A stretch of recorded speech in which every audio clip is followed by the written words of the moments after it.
welcome to another episode of the Evolution channel. My name is Johan and today I'm here in Uppsala with my colleague Robert, and we're test driving the latest version of Renault ZOE, equipped with the 41 kilowatts battery, the Bose Edition. So join us for a ride!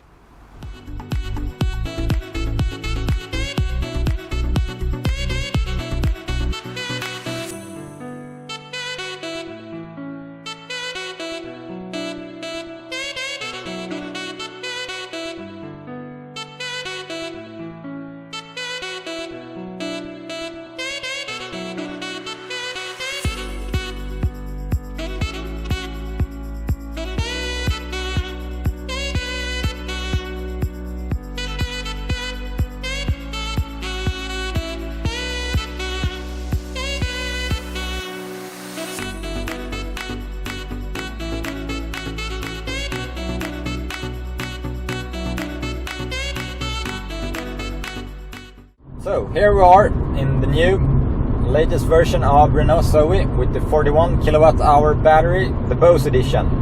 As with the names, it comes with Bose speaker and a mighty subwoofer in the trunk. Even though this car only has 92 horsepower, as with every electric vehicle, it feels rather quick and agile. The ZOE comes in three versions. The one that we are test driving is the more luxurious Bose Edition, which comes with Bose speakers and leather seats. The standard version of Renault ZOE comes with a 7-inch infotainment system, together with the TomTom sat nav. It works really great. It's very quick and easy to use, very easy friendly interface. It's very intuitive to use. It's spacious here in the front. The next version of the ZOE is the Intense version. It comes with a keyless go system and parking assistance with a rear parking camera. And after the Intense version you have the Bose Edition, which is the one we're driving. When it comes to range-wise, numbers supplied by Renault, which sounds fairly reasonable. When it's 15 degrees Celsius outside, if you're driving approximately 70 kilometers per hour, the range is approximately 310 kilometers, and if you're driving highway speed 110 kilometers per hour, you can approximately drive range-wise 200 kilometers. When it comes to range on the winter,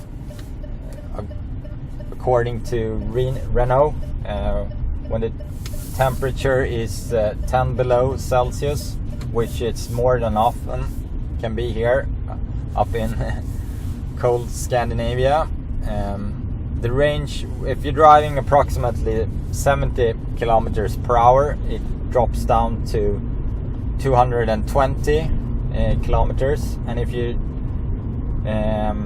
adjust, so you drive a slight slower on the highway, around 100 kilometers per hour, you can drive 170 kilometers. So as it comes to all cars, especially EV cars, if you want to maximize the range and also the comfort, so it's important to precondition your car on the winter time, so plug in it and preheat it, so you will really benefit from it.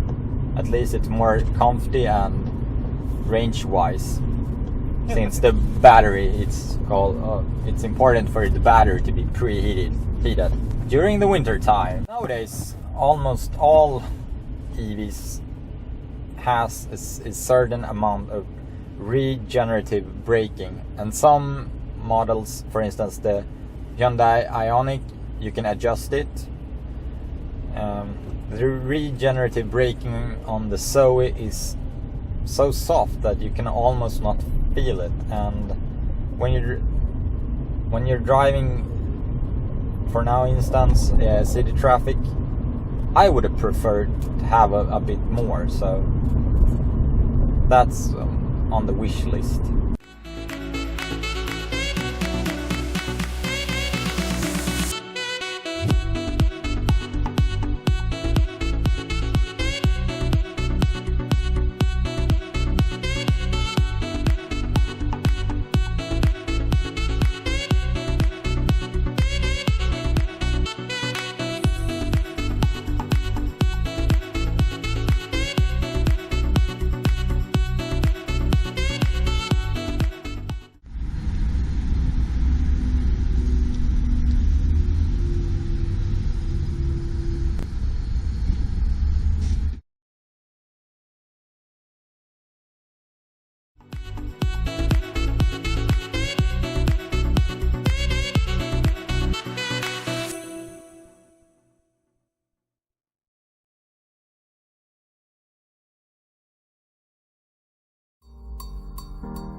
At the charging station, the clever charger station, and as you can see, we have 3 different options here, but with the ZOE we can only make use of the AC outlet.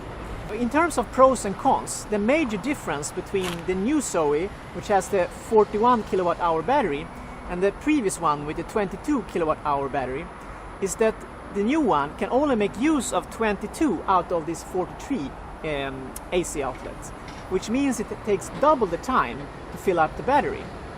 During longer trips, if you want to charge from 0 to 80, for example, this will take about 1.5 hours. But if you had the rapid charger, which was the fast charger with the former ZOE, it will only take half that time. So you can also discuss how does this work during longer trips. If you only have 80% capacity and you want to make full use of the battery, it will take too much time to go up to the 100%. And especially if you only can charge in half the speed, in 22 kilowatts. There are 2 problems with this. One disadvantage is obviously the time it takes to charge, but it's also a problem in terms of money, because when the charging station like this one and many others in Sweden charge by the minute, you want to make use of as much charging as you can during that time.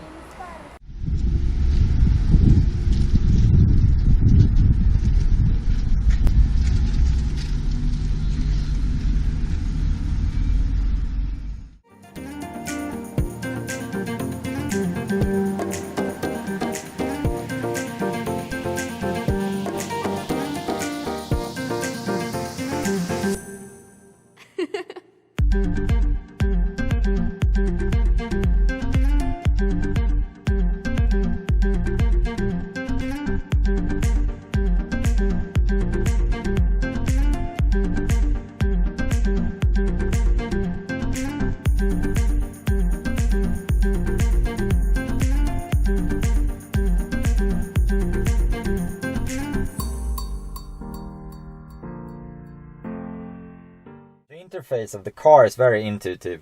You just push down the brake and press the start button and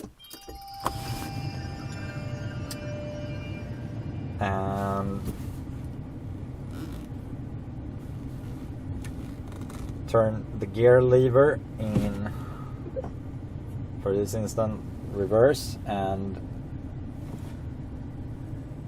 the parking camera switches on the infotainment,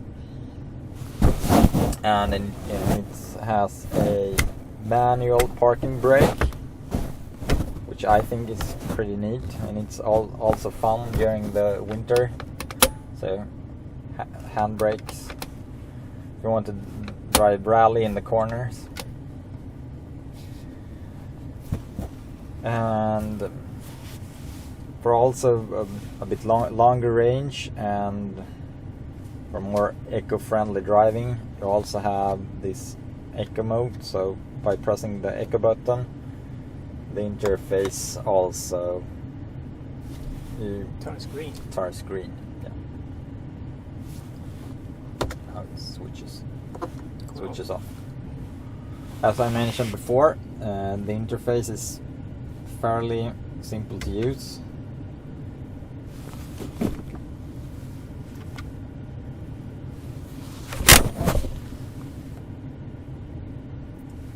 By pressing the home button,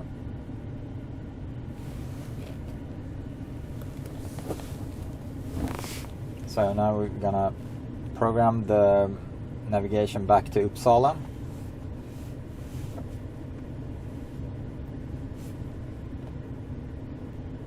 Now this is the menu is on Swedish, so you have to cope with that. Kör till, drive to.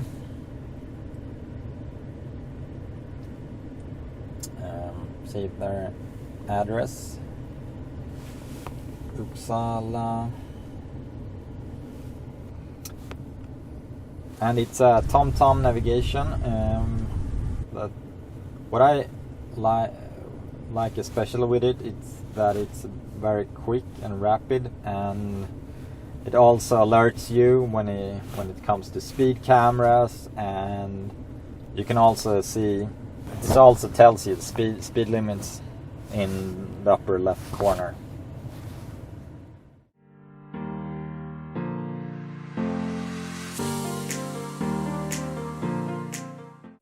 Regarding luggage space. Yes, as you can see, it's fairly small. This is a 338 liters compartment. And we also, if compare this, for example, with the Nissan Leaf, it has 370. And the Honda Ioniq, the one with the last test drive we made, comes with about the double compartment size.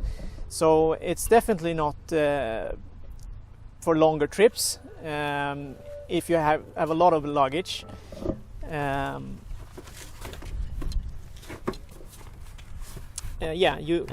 Bose subwoofer. Yeah, so you have a subwoofer here. And the back seat is also foldable, so if you want to, so you can take the car, go shopping at IKEA. Yeah, so it's not flat, but you can definitely make use of a bigger luggage compartment by folding the seats.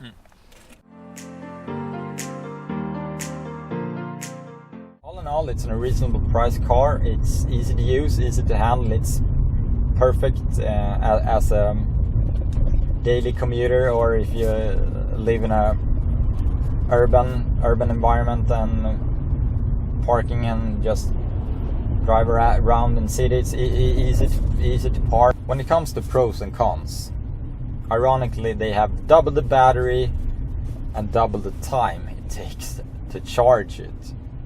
It's a bit frustrating, especially when you're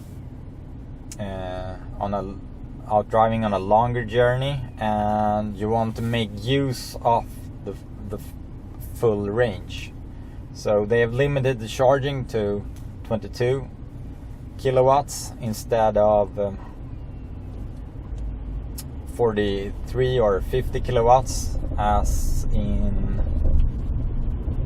with the competitors. If they were to keep the rapid charge from the 22 kilowatts hour ZOE version and had a similar on this one, it would take you approximately 40 to 50 minutes to charge the batteries at the charging station instead of 1 hour and 40 minutes. So that's something we would really hope to see some improvement on. All in all, as an everyday commuter use, if you're charging this at home or at work and you have, for in Sweden, it's most of the time you're charging at 12 to 16 amps. So that doesn't have that negative effect if you have the patience. So, but on the longer journeys, when you want to make use of the longer range, which the 41 kilowatt hour battery pack enables you would also want to make use of it the fullest. So, as always, thanks for watching the Evolution channel. Please subscribe. More is yet to come. Next time we will probably be test driving something much bigger, so stay tuned. Over and out.